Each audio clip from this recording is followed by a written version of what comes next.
आज के इस विशेष विश्लेषण में हम एक बेहद दिलचस्प और महत्वपूर्ण ऐतिहासिक विषय पर चर्चा करने वाले हैं, भारत में राष्ट्रवाद का उदय। स्रोत सामग्री के आधार पर इस पूरे सफर को समझने का सबसे बेहतरीन तरीका पता है क्या है?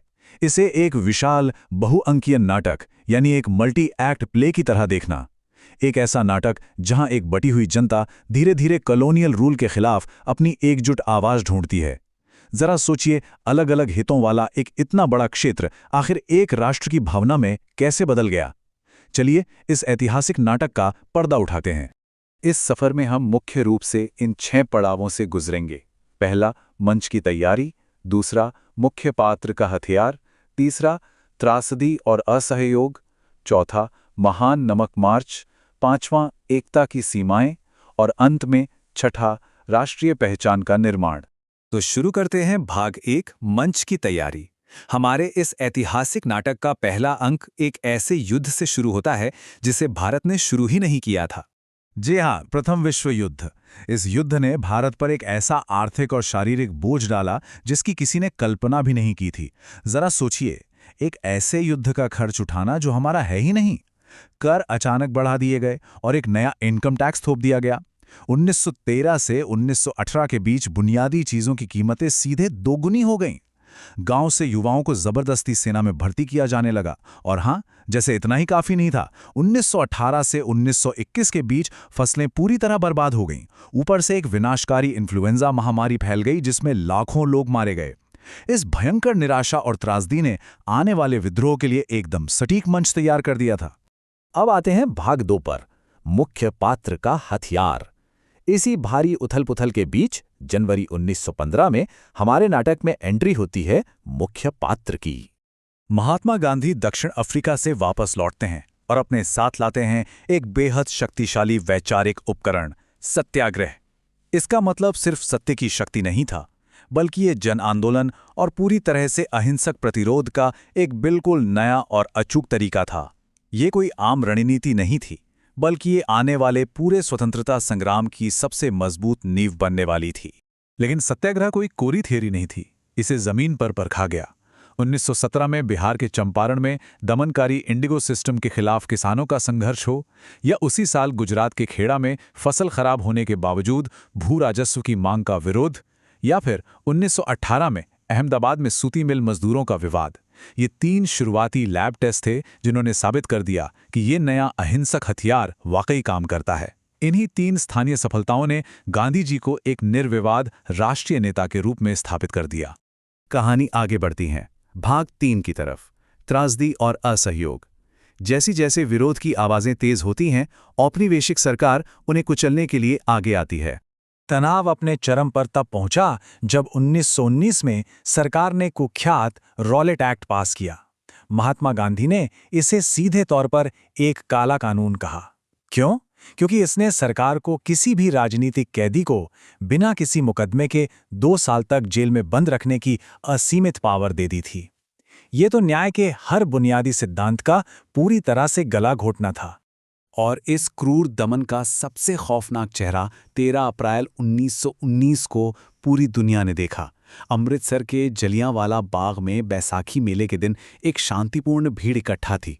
अचानक जनरल डायर वहां पहुंचा, बाहर निकलने के सारे रास्ते बंद कर दिए और निहत्थे मासूमों पर अंधाधुंध गोलियां चलवा दी। उसका मकसद क्या था? बस सत्याग्रहियों के दिलों में आतंक पैदा करके एक नैतिक प्रभाव यानी मॉरल इफेक्ट बनाना। इस दर्दनाक घटना ने पूरे उपमहाद्वीप को हिलाकर रख दिया और एक बहुत बड़े जन आंदोलन की आग भड़का दी। लेकिन गांधी जी अच्छी तरह जानते थे कि बिना हिंदू मुस्लिम एकता के इतनी बड़ी लड़ाई नहीं जीती जा सकती। इसलिए एक बहुत ही रणनीतिक मास्टर स्ट्रोक खेलते हुए असहयोग आंदोलन को अली बंधुओं के खिलाफत आंदोलन के साथ जोड़ दिया गया। एक तरफ ब्रिटिश शासन को पंगु बनाने के लिए सहयोग से इनकार करना और दूसरी तरफ ओटोमान खलीफा की रक्षा करना। ये बिल्कुल अलग मुद्दे थे, पर इनको मिलाकर एक अखंड हिंदू मुस्लिम एकजुटता बनाने का ये एक शानदार प्रयास था। इस असहयोग यानी नॉन कोऑपरेशन की रणनीति एकदम स्पष्ट थी। चरण 1, अंग्रेजों द्वारा दी गई उपाधियों और सम्मानों को वापस करना। चरण 2, विदेशी कपड़ों, सरकारी स्कूलों और अदालतों का पूर्ण बहिष्कार। लेकिन हमारे इस नाटक में यहां एक बहुत बड़ा ट्विस्ट आता है।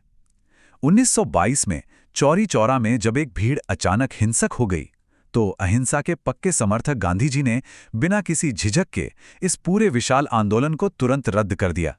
अब बढ़ते हैं भाग 4 पर, महान नमक मार्च। असहयोग आंदोलन के अचानक रुकने के बाद जो शांति आई, उसके पीछे नई राजनीतिक रणनीतियां आकार ले रही थीं।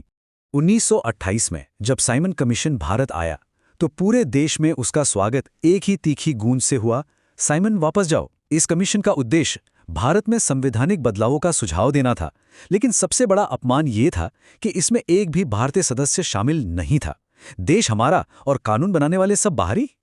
इस गहरे आक्रोश ने जवाहरलाल नेहरू और सुभाष चंद्र बोस जैसे युवा नेताओं को पूर्ण स्वराज यानी पूर्ण स्वतंत्रता की मांग करने के लिए प्रेरित किया। और इसी पूर्ण स्वराज की मांग ने एक ऐतिहासिक और नाटकीय यात्रा का रूप लिया। एक बेहद दिलचस्प बात देखिए, 61 वर्ष की उम्र में गांधी जी ने अपने मात्र 78 स्वयंसेवकों के साथ साबरमती आश्रम से दांडी तक 240 मील का लंबा सफर पैदल तय किया।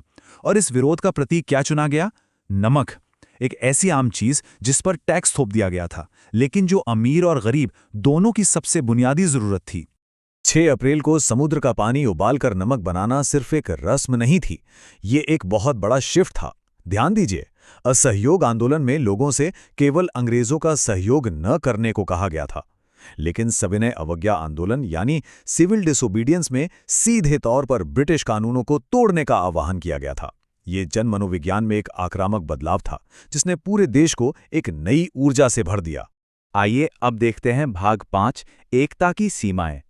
किसी भी बेहतरीन महाकाव्य की तरह इस विशाल आंदोलन में भी अपनी कुछ गहरी जटिलताएं और सीमाएं जरूर थीं। इतनी विविध और विशाल आबादी वाले देश में हर किसी का नजरिया और अनुभव एक जैसा नहीं हो सकता है ना? समाज के हाशिए पर रहने वाले और अल्पसंख्यक समूहों की अपनी एकदम वैध चिंताएं थीं। Doctor B.R. अम्बेडकर ने दलितों के राजनीतिक सशक्तिकरण के लिए अलग निर्वाचक मंडल यानी सेपरेट इलेक्टोरेट्स की दृढ़ता से मांग की, जिसे अंततः 1932 के पूना पैक्ट के जरिए सुलझाया गया। वहीं दूसरी ओर मोहम्मद अली जिन्ना ने बहुसंख्यक भारत में मुसलमानों के अल्पसंख्यक दर्जे को लेकर चिंता व्यक्त की, जिसके कारण आगे चलकर कांग्रेस और मुस्लिम लीग के बीच राजनीतिक संवाद टूट गया। ये हमें याद दिलाता है कि राजनीतिक वार्ताएं असल में कितनी कॉम्प्लेक्स होती हैं। और अब भाग 6, राष्ट्रीय पहचान का निर्माण। ये हमारे ऐतिहासिक नाटक का अंतिम और शायद सबसे खूबसूरत अंक है।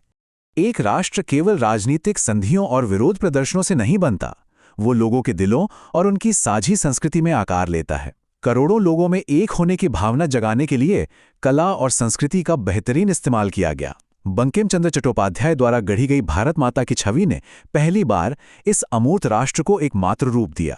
राष्ट्रवादियों ने गांव-गांव घूमकर लोक कथाएं और गीत इकट्ठे किए ताकि एक साझा पहचान स्थापित हो सके। केंद्र में चरखे वाला हमारा तिरंगा झंडा स्वदेशी और प्रतिरोध का एक पावरफुल प्रतीक बन गया। और सबसे जरूरी बात, भारतीयों को पिछड़ा बताने वाले अंग्रेजों के नैरेटिव को तोड़ने के लिए भारत के महान गौरवशाली अतीत की फिर से व्याख्या की गई।